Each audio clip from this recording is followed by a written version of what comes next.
Ahojte.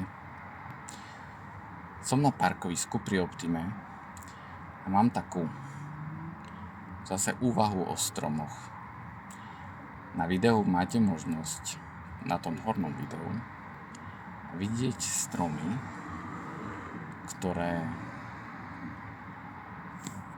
zjavne nie sú vo veľmi dobrej kondícii. Pozeráme sa na stromy, ktoré tak z dlhodobého hľadiska zdochýnajú.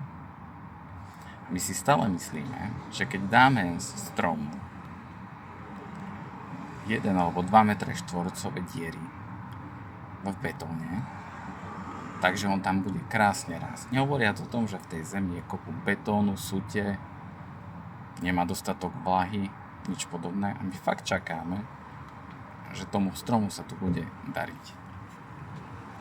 Nie je na čase zmeniť normy, čo sa týka výstavby týchto parkovísk? Nebolo by lepšie, keby na parkovisku možno bolo iba 5 stromov, ktoré budú mať poriadne zelené ostrovčeky, ktorých sa im bude dariť, ako 50 zdochynajúcich stromov?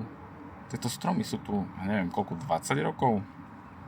Neviem, ktoré boli už menené, asi veľa z nich bolo vymenených, ale oni sú stále rovnaké, oni nevyrastli. No na čase to zmení, podľa mňa. Tak žiaden tieň, stále to tu vyzerá v podstate rovnako, tak ako keď to bolo vysadené. Čo vy na to? Aký máte názor?